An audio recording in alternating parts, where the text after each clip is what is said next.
kita diperlihatkan dengan sebuah keluarga berkebangsaan Belanda yang terdiri dari suami istri bernama Mona dan Erik dan juga kedua anak mereka.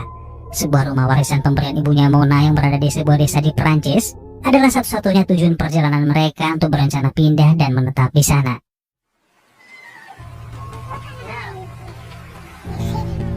Setibanya di tempat tujuan, terlihatlah sebuah rumah tua yang sudah lama tak berpenghuni. Masuklah mereka ke dalam dan melihat kondisi rumah dalam keadaan berdebu dan lembab, bahkan terlihat sangat-sangat tidak layak untuk ditempati. Kesabaran mereka pun kembali diuji ketika melihat air yang keluar dari keran pipa mengeluarkan lumpur yang sangat bau dan sangat kotor, sehingga mereka dengan terpaksa menunda untuk mandi di sore hari itu. Saat itu juga Mona merencanakan pada suaminya untuk merenovasi rumah tersebut dan memperbaiki pipa-pipa berkarat yang mungkin menjadi penyebab mampet dan kotornya air di rumah tersebut. Di keesokan harinya, Mona mengajak kedua anaknya pergi ke sebuah toko bangunan. Di sana, Mona menanyakan pada seorang kasir di mana dia bisa mendapatkan tukang yang bisa merenovasi rumahnya itu.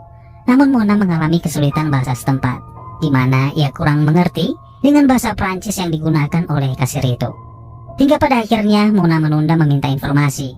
Ia memutuskan pergi dari toko bangunan dan mengunjungi sebuah supermarket untuk berbelanja kebutuhan sehari-hari. Di saat sedang berbelanja dan melihat-lihat sebuah minuman kemasan, tiba-tiba seorang pria muda nongol menyarankan pada Mona untuk membeli minuman terbaik sesuai rekomendasinya. Antara bingung atau terpesona dengan ketampanan sang pria muda, membuat Mona hanya bisa terdiam sembari melihat pria itu berlalu dari hadapannya. Setelah berbelanja, Mona pun memutuskan untuk segera pulang. Namun betapa syoknya Mona ketika putrinya bernama Suzana tiba-tiba lenyap dari pengawasannya. Dalam keadaan panik, Mona terus berteriak memanggil-manggil nama putrinya sembari berjalan dengan cepat menelusuri sepanjang toko. Gagal menemukan putrinya, Mona akhirnya mencoba bertanya pada petugas kasir. Namun lagi-lagi kesulitan bahasa membuat si kasir pelangak-pelongo pertanda gak paham dengan pertanyaannya. Berlarilah Mona secepatnya keluar dari toko tersebut, mencurigai seorang supir truk yang lewat menatapnya. Hingga akhirnya seorang pria keluar dari toko, membawa Suzana bersamanya, menuntun Suzana pada ibunya. Di keesokan paginya, Mona mengantar anak-anaknya ke sekolah yang baru. Awalnya, Mona berencana ingin menunggu anak-anaknya hingga sekolah selesai. Namun seorang guru mengatakan kalau di sekolah tersebut, orang tua tidak diperbolehkan menunggu anak-anaknya selama pelajaran berlangsung. Dengan terpaksa Mona pun pulang. Tepat di parkiran sekolah, ia melihat seorang wanita yang sedang menelpon sambil menangis di dalam mobilnya. Mona pun berpikir kalau wanita tersebut mungkin salah satu orang tua murid di sekolah itu. Walaupun sebenarnya bingung apa yang terjadi dengan wanita itu, namun Mona memutuskan untuk segera pergi, menjauhi urusan yang dianggap sebuah privasi seseorang yang tak perlu ia campuri. Malam harinya, Erik mengajak Mona dan anak-anaknya pergi ke sebuah restoran untuk makan malam bersama. Saat menunggu pesanan makanan mereka disajikan, tiba-tiba seorang pria menghampiri meja mereka.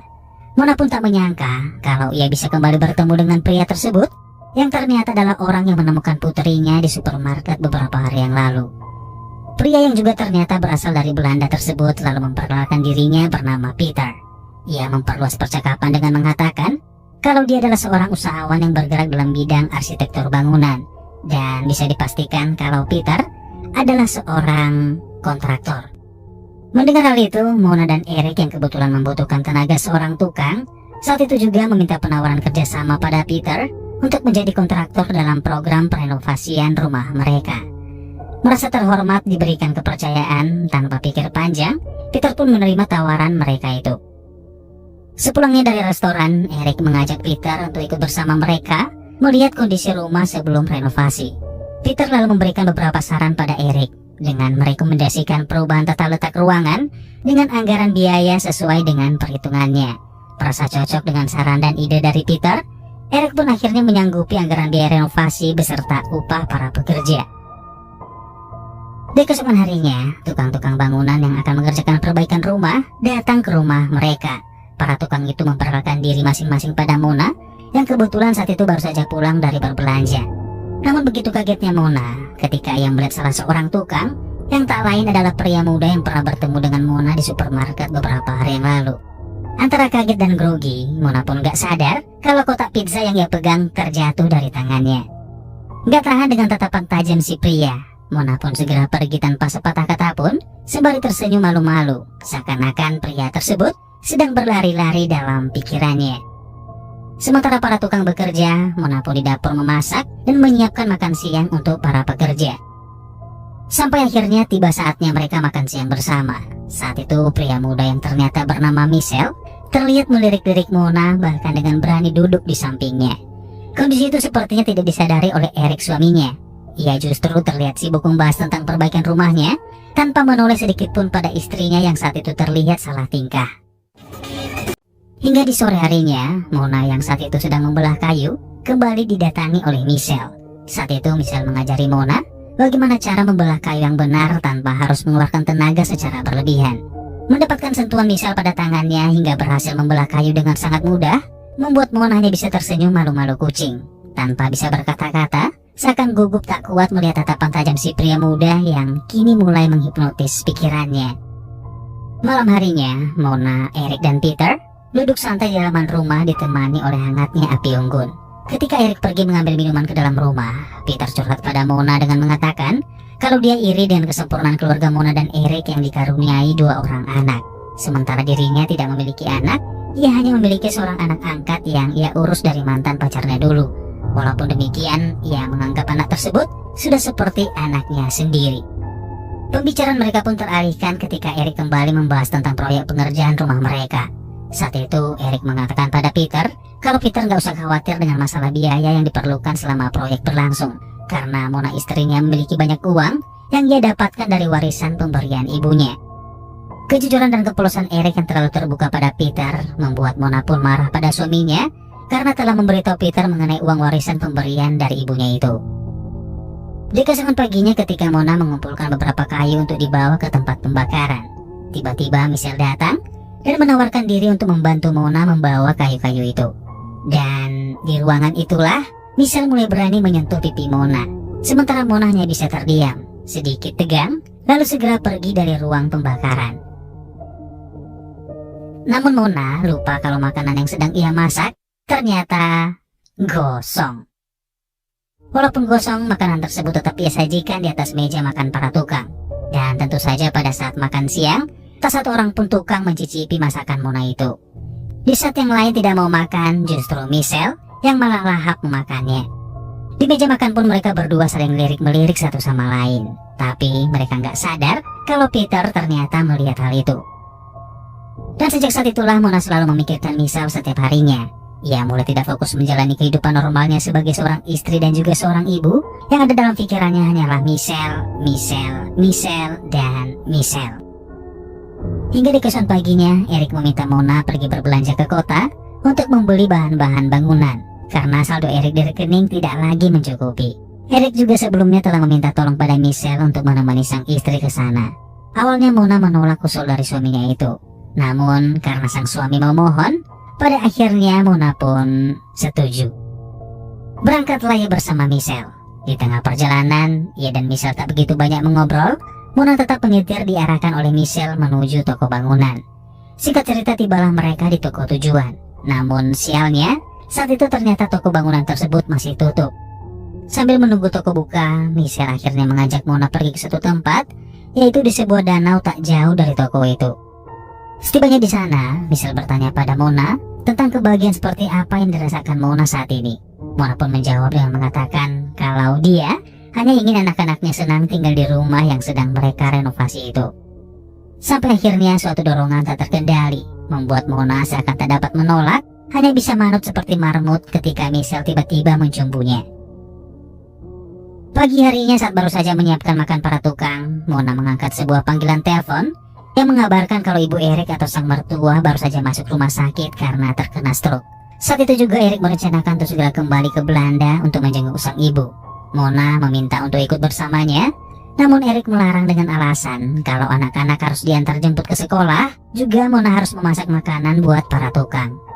Eric meminta agar Mona bisa memegang tanggung jawabnya selama ia pergi, dan ia menyuruh saudarinya untuk datang menemani Mona selama ia berada di Belanda. Berangkatlah Eric siang itu juga. Mona melepaskan kepergian sang suami, menatapnya hingga semakin jauh meninggalkan halaman rumah. Dan mulai saat itulah kehidupan Mona justru masuk ke dalam gerbang perselingkuhan.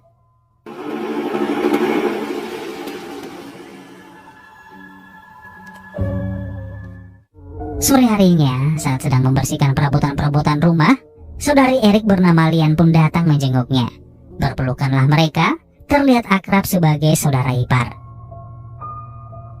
Sampai di satu malam saat Mona sedang mandi, Michelle tiba-tiba masuk ke dalam. Mona pun yang kaget, dengan refleks mencoba menutupi beberapa bagian dari tubuhnya. Namun, Michelle yang melihat kecanggungan Mona, ia pun meminta agar Mona tidak perlu menutupinya.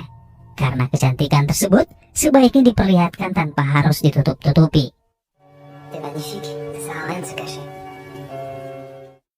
Mereka pun nyaris melakukan tarik tambang jika saja anak Mona yang berada di tangga tidak segera memanggil ibunya.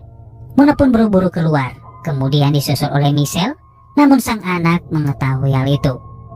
Di keesokan paginya, Mona berencana pergi ke sekolah menjemput anak-anaknya ditemani oleh Lian. Namun tiba-tiba Michelle menghampiri mereka dan berencana ikut dengan alasan sekalian menumpang untuk berbelanja ke toko bangunan. Awalnya Mona menolak. Ia khawatir kejadian tadi malam bakal diketahui oleh Lian. Namun Lian yang sepertinya menyukai Michelle, ia pun meminta sang kakak untuk mengizinkan Michelle ikut bersama mereka.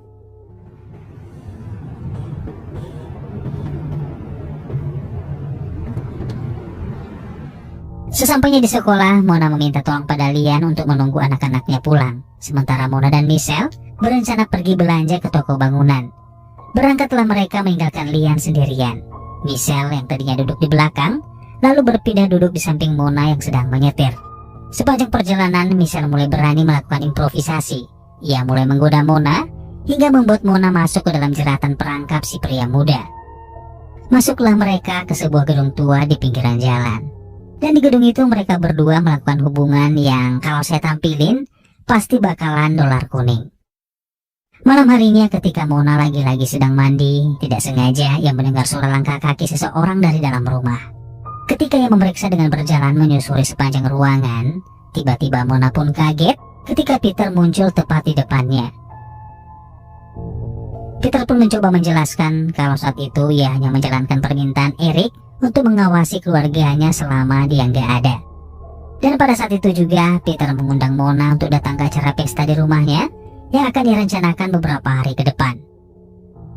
Waktu pun terus berlalu. Erik yang masih berada di Belanda dan Lian yang disibukkan dengan tugasnya menjaga anak-anak tentu saja tak menyadari kalau Mona semakin bebas merajut asmara dengan kuli bangunan tampan yang lagi-lagi kalau saya perlihatkan pasti bakalan kena dolar kuning. Sampai akhirnya Erik pun pulang. Begitu juga dengan Lian yang pada saat itu akan segera kembali ke Belanda. Sebelum masuk ke dalam mobil, Lian menyempatkan diri memeluk Mona sembari mengingatkan iparnya tersebut untuk segera menghentikan perbuatannya itu. Di mana ternyata Lian sebenarnya tahu kalau sang ipar diam-diam selingkuh dengan si kuli bangunan.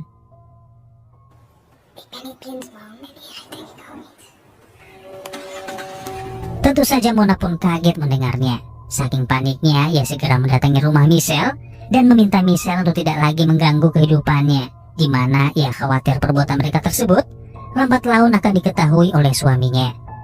Walaupun sebenarnya berat untuk mereka berdua, namun dengan berat hati, mereka harus tetap mencoba untuk saling menjauh dan tak lagi melakukan perselingkuhan itu. Sampai akhirnya setelah kekacauan itu terjadi, Mona yang saat itu sedang makan bersama dengan Erik, Peter dan juga para tukang, tiba-tiba mendengar permintaan suaminya kalau dia telah memutuskan untuk membangun bungalow sesuai usul dari Peter. Mendengar hal itu, Mona hanya bisa terdiam tanpa dapat berbuat apa-apa. Karena memang sejak awal dia hanya berniat merenovasi rumah tanpa harus mengeluarkan biaya untuk membangun bangunan yang ia anggap tidak bermanfaat dan hanya membuang-buang uang. Hingga malam harinya Mona dan Erik pun bertengkar. Mona kesal pada sang suami yang lebih mendengar ide Peter daripada keinginan istrinya sendiri. We zijn hier omdat jij dit zo lang wilde, weet je nog? Ja, maar zo gek is het toch niet? In Nederland was je alleen maar aan het werk. Alsof ik alleen maar aan mezelf zit te denken. Is dat wat je denkt? Ik had 2 ton. Erik, als het gewoon rustig aan hadden gedaan. En jij bent er niet. Niet hier tenminste.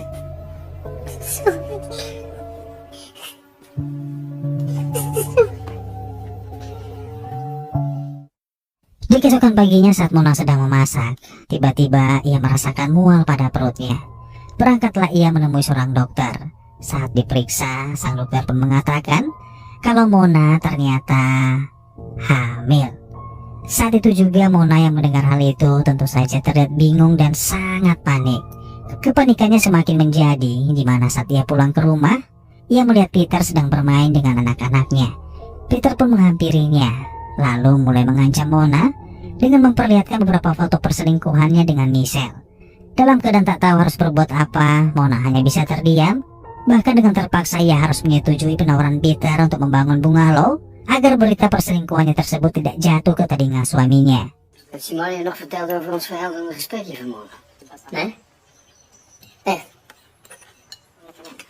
Weet zeker. Sampai akhirnya berlangsunglah momen proyek pembangunan bungalow itu. Terlihat Mona hanya bisa pasrah, menatap dari kejauhan, seakan menyesal telah menuai hasil perselingkuhannya yang kini diambang kehancuran. Setelah beberapa waktu telah berlalu, akhirnya proyek pembangunan bungalow itu pun selesai. Sukses dengan proyeknya, Peter pun mengadakan sebuah pesta syukuran yang dihadiri oleh beberapa orang penting termasuk Mona dan keluarganya. Di saat pesta berlangsung, tanpa sengaja Mona melihat beberapa foto terpajang di dinding, di mana salah satu foto tersebut ternyata adalah foto Michelle. Saat itu juga Mona pun sadar kalau dari awal ternyata Peter dan Michelle telah bersekongkol untuk mendekati keluarganya dan sengaja berniat menghancurkan rumah tangganya.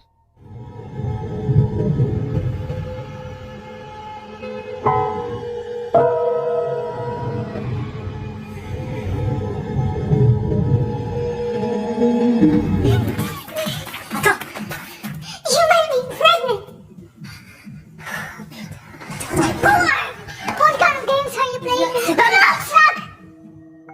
Tidak berselang lama kemudian Peter pun muncul, menatap tajam ke arah Mona, seakan merasa telah berhasil memanfaatkan wanita yang berada tepat di depannya. Keesokan harinya dalam perjalanan mengantar anak-anaknya ke sekolah, Mona terlihat depresi, mulai merasa kalau dirinya adalah wanita paling bodoh sedunia. Uangnya pun terkuras, rumah tangganya pun kini hancur berantakan. Bahkan paling bodohnya, ia kini mengandung anak dari pria muda yang telah bersekongkol menghancurkan kehidupannya.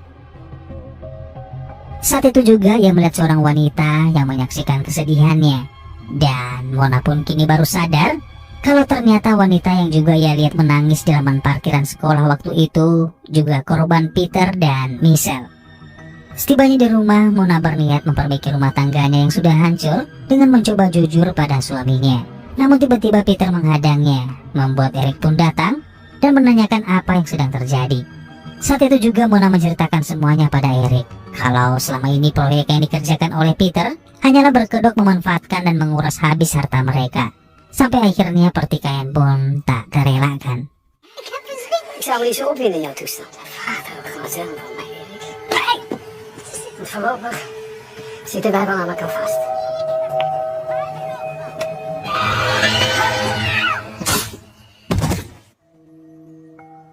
Kejadian itu terjadi begitu cepat. Eric dan Mona hanya bisa terdiam dan panik, termasuk Michelle yang tiba-tiba datang dan menyaksikan kejadian itu.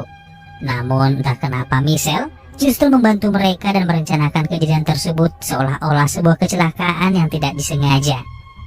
Setelah tubuh Peter dimasukkan ke dalam mobilnya, berangkatlah Mona dan Eric membawa tubuh Peter bersama dengan mobilnya menuju ke rumah Peter. Sepanjang perjalanan, tak ada yang dapat diungkapkan selain ketakutan yang mau tak mau harus mereka lakukan demi melenyapkan bukti. Setibanya di tempat tujuan, mobil Peter yang dibawa oleh Eric pun diparkir di depan rumah. Sementara Mona menunggu di depan untuk mengawasi sekitar. Namun tiba-tiba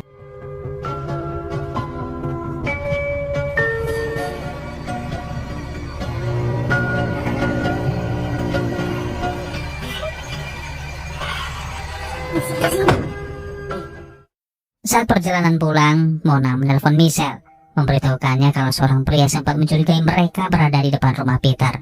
Saat itu juga Michelle mengusulkan agar mereka tidak pulang ke rumah terlebih dahulu. Sebaiknya menjemput anak-anak di sekolah dan pastikan semua orang melihat mereka, sehingga membuat opini kalau saat itu mereka tidak berada di tempat kejadian. Setelah beberapa hari kemudian, aksi mereka yang dirasa cukup bersih dari kecurigaan kepolisian ternyata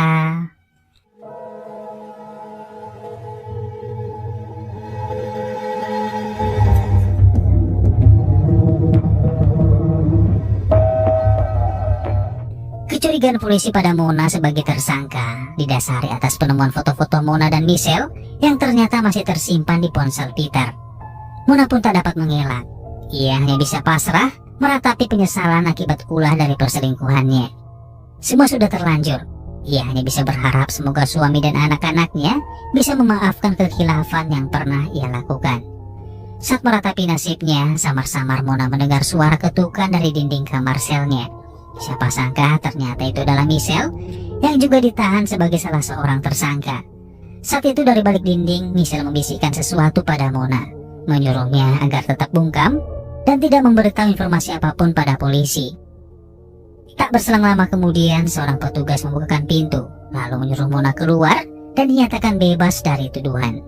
Dari lorong penjara, Mona pun terhenyak seketika.